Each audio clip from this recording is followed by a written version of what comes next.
here from jgarrett.info. Today I want to look at the Groove engine in Live 8. So that's something that was new, that was introduced in Live 8. Prior to that, with Live 7, there was the ability to put shuffle into rhythms, but or apply it to beats and samples and stuff and loops. With Live 8, they've added the ability to add grooves, which are grooves function a whole lot of different ways on clips that are being played. So one thing is that it adjusts the timing. It can also adjust how hard parts of the clip are being played. So effectively the velocity, although I don't want to totally call it velocity because it also applies to audio clips. Today I'm just going to do sort of a little introduction to them and why they're cool and useful and stuff like that, why you want to look into it. I think grooves are an area that aren't necessarily widely understood. I think people know it's there, but I think it's definitely, they're worth playing with. They could really bring alive your clips and your loops and bring sort of a human touch to some of the stuff that you're doing. For today, I'm going to be running at 91 beats per minute, more of a hip-hop speed than a techno speed. But I think for the kind of subtle, I guess, beat, groove, and kind of stuff we're going to do here, that's it'll show it off a bit more clearly. So I guess as an example, let me start with something that I've written in MIDI, and this is straight. So I'll go ahead and just run this. And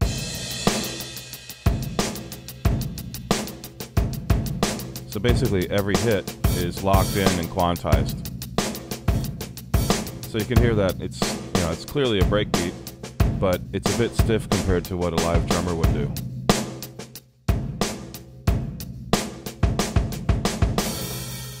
Okay, and for this I'm just using the British Vintage kit that comes as part of Ableton Suite. Okay, so let's look at what some live drummers are doing in some funk tracks. So if we start with Big Chief, this is off of their Mac Avenue Skull Game album. You can see I've pinned the ones, so the one for each bar I've pinned into place to the one of each bar within the within Live. If I go ahead and play it,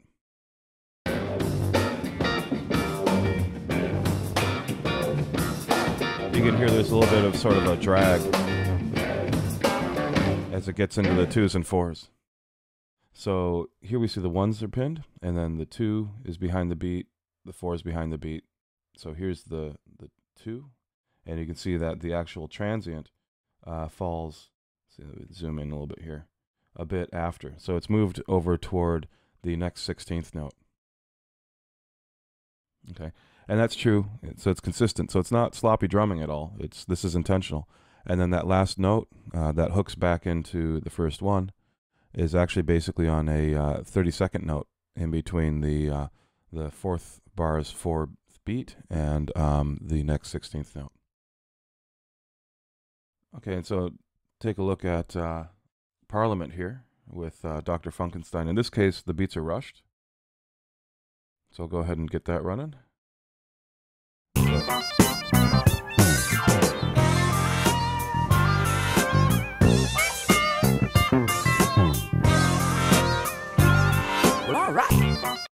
Okay, so in that case, you can see the 2s and 4s. Actually, the 4 appears to be pretty well locked on. The 3's a little bit ahead of the beat. The 2's a little bit ahead of the beat. So basically, the drummer's coming in just before you would naturally expect, or a perfect metronome beat to hit, and that adds sort of a rolling quality to it. Another track, All Your Goodies Are Gone. In this case, there's a mix of rushed and delayed hits.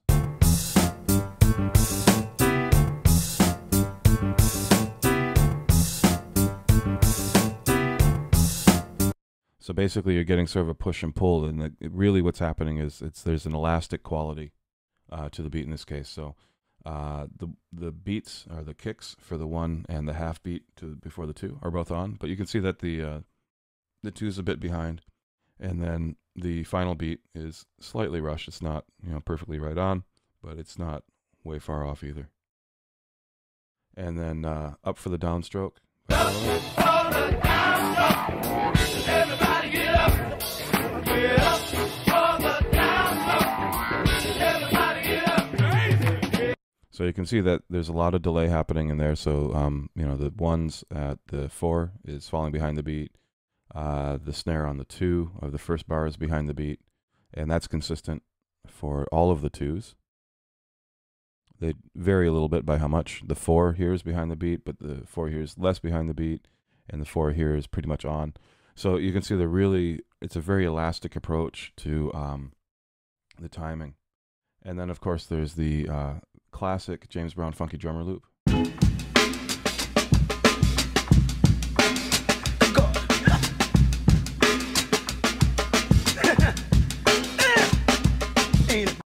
So you can hear there's a lot of shuffle, and there's a lot of hits sort of falling behind the beat in this one.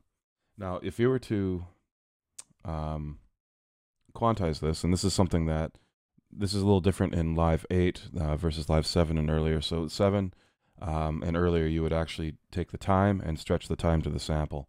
In Live 8, you're stretching the sample to the time. If you're used to how the other one works, then it might be a little bit confusing coming into how Live 8 does it. But once you sort of wrap your head around how Live 8 does it, it's a bit more clear, I think. It's easier to use. In this case, Live is kind of treating the sample like a rubber band, and you're just grabbing your control points, sort of like putting a pin in the rubber band, and you can stretch the sample itself against the time. So I'm going to get rid of those and just set it back to where I had it before. Okay. Now, I think a good example to start from is I've got these straight MIDI clips. So I'll start running one of them just so we can hear the difference. Okay, again, this is a straight beat. It's pretty clean. It's not doing anything too funky. It's not stretching time. It's not playing around with that. I'll also have a straight audio clip so we can hear how that sounds.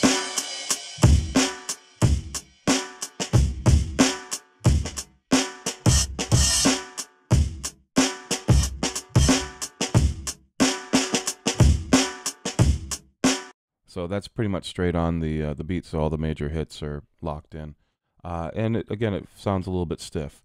And sometimes in dance music, you want that stiffness that gives you sort of that electro or Kraftwerk quality. In house music and hip-hop, though, that's not something you really want to do. So I'm just going to click on the 2 wavy lines here that brings up the groove pool. And right now I have no grooves in there.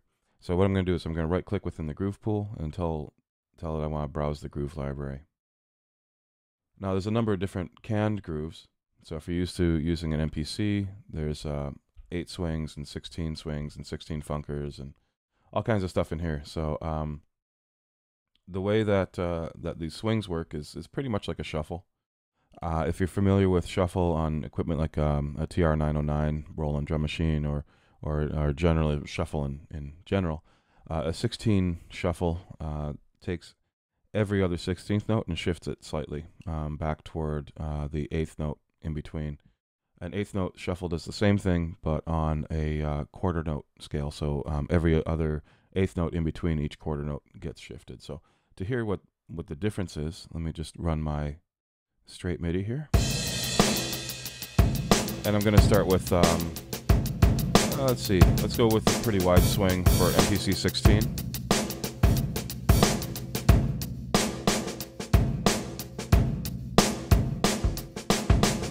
So you can hear it's moved the 16th notes in between each 8th note slightly in time.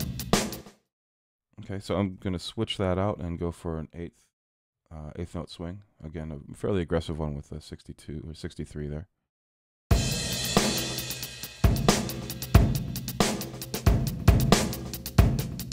And again, what this has done is it's shifted the 8th notes in between each quarter note toward the next quarter note.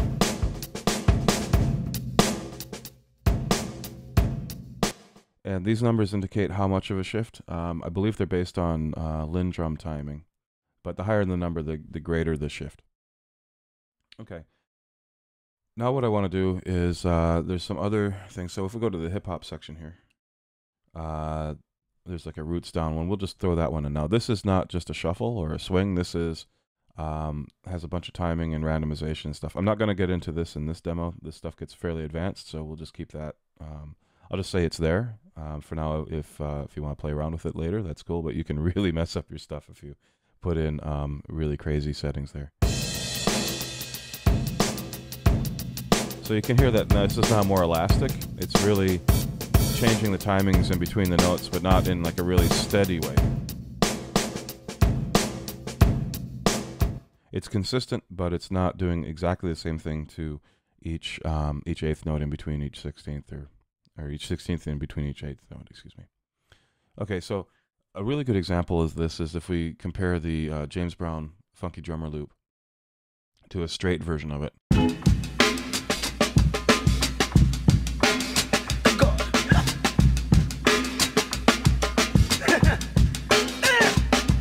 Okay, so now here's an equivalent sort of version with that same drum kit, but run straight.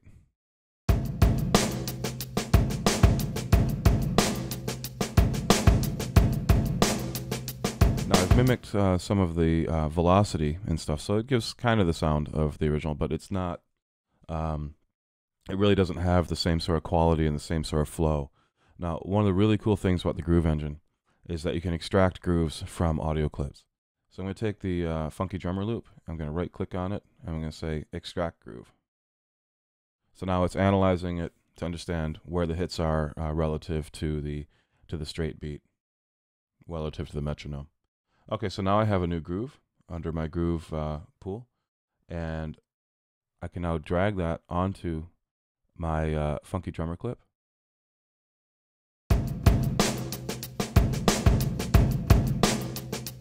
I'm going to duplicate it so that we can compare the straight to the version with the groove. Now, another way that you can assign grooves to clips other than just dragging is to select the clip, and under clip, there's a groove section here with a pull down, and it shows all of the grooves that are within the groove pool for this track.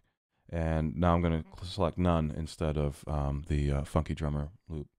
So we'll go back and forth with these two.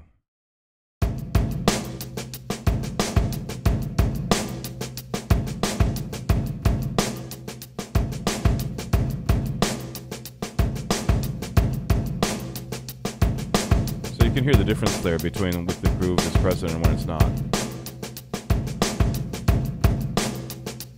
Okay, so one of the really cool things also about the Groove Engine is that you don't have to just apply that to MIDI, or you're not restricted to MIDI. You can also apply this to audio. So here's the straight audio again. And I can just drag the groove onto the audio. You can hear that it's changing the timing of the hits within the audio.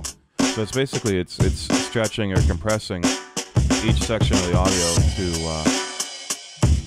match the timing in the groove. And of course, it doesn't have to just be drums. You can apply this to like synth lines, bass lines, even vocals, whatever you want to bring in. Anything that has transients that can be shifted within Ableton, really. So I hope you've seen some of the benefit of working with grooves and what you can do just at a basic level of if you've got a track that you like that has a really nice groove where the drummer's doing some really cool stuff with his flow, you can sort of get that kind of feel into your MIDI productions or your MIDI based productions and your audio loop productions.